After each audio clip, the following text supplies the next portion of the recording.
Bismillah, alhamdulillah, salatu wassalamu ala rasulillah. One of the most beautiful gifts of Allah subhanahu wa ta'ala to humanity is the book of Allah, the Quran. You see, my dear brother, my dear sister, the tool of speech is a very powerful tool. It is speech that ends up convincing people's minds when it comes to politics.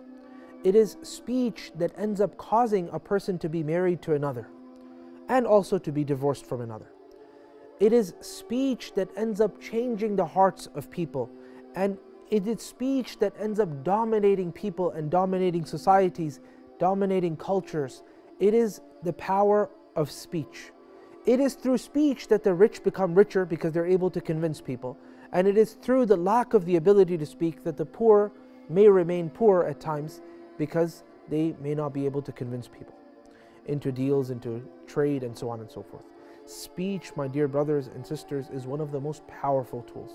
And because of this, Allah subhanahu wa ta'ala sent the Quran down, which was the miracle given to the Prophet sallallahu alaihi wasallam, the finality of all messengers, in the form of a speech, the most powerful of all speeches. And since it is that powerful, it only makes sense that we have to draw from this speech, learn from this speech, take from this speech. And that's why time in and time out, Allah subhanahu wa ta'ala, He tells us in the Quran to ponder the book of Allah. أَفَلَا يَتَدَبَّرُونَ الْقُرْآنَ أَمْ عَلَى قُلُوبٍ أَقْفَالُهَا. Do they not ponder the Quran, or are there locks upon their hearts as well? So Allah tells us to ponder the Quran within this sentence over here. Now the question is, and this is a very important question, and it is a question that is pertinent, and people ask this question all the time. I am neither a scholar, nor am I a student of knowledge. How can I ponder the Quran? In fact, to add to the question, sometimes people will say that I don't even understand the language of the Arabs for me to be able to understand and ponder the Quran. So how can this idea of pondering the Quran be applicable to me? I have a glad tiding for you firstly. Every single person can ponder the Quran. And now we have to detail in terms of how a person can ponder and what level a person can be pondering at. You see, within the book of Allah subhanahu wa ta'ala, there are those meanings which are absolutely glaring meanings. Okay? Allah subhanahu wa ta'ala is one. There is no God but Allah subhanahu wa ta'ala. That a person shouldn't be associating partners with Allah subhanahu wa ta'ala. That a person is to worship Allah and Allah alone. And that Muhammad sallallahu alayhi wa sallam is His messenger. And that Allah subhanahu wa ta'ala sent messengers. And that these messengers were the most noble of the creatures of Allah subhanahu wa ta'ala and the creations of Allah. And that those messengers were sent with books.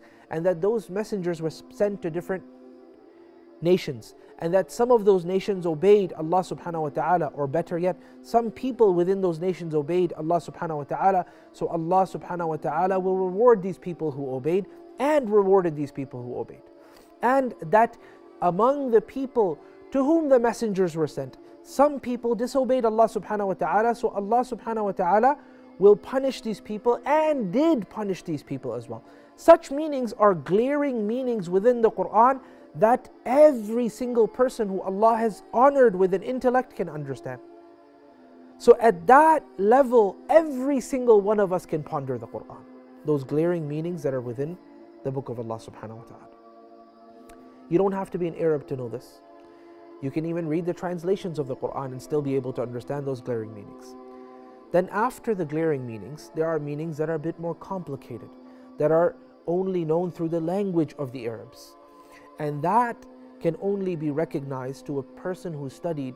Not only does he happen to be by birth Arab or by tongue Arab, but rather he is a person who studied within the language, so he understands the art of the language as it used to be during the time of the Prophet ﷺ and during the time of the companions, the time at which the Arabic language was at its peak and its epitome. Thereafter, there's also another level of understanding the Quran and pondering the Quran. And that level of understanding and pondering the Quran is the level which is given only to the ulama, the people of knowledge.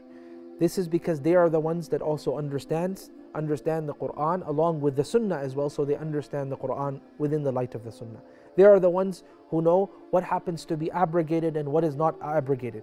They understand what is general, what is particular, what is a generality which has been particularized, what remains general, what does not remain general. They're the ones who know what's restricted, what isn't restricted. These technicalities are known to ulama. Thereafter, and last but not least, there is an angle of the Quran which is not known except to Allah subhanahu wa ta'ala. And Ibn Abbas, he summarized all of this and he said, وَجْهٌ تَعْرِفُهُ الْعَرَبُ مِنْ كَلَامِهَا. There's one angle of the Quran which the Arabs know from their tongues. And he said, وَجْهٌ يَعْرِفُهُ الْعُلَمَا. Another angle of the Quran that the ulama know. And then he said, وَجْهٌ, another angle which is recognizable to all.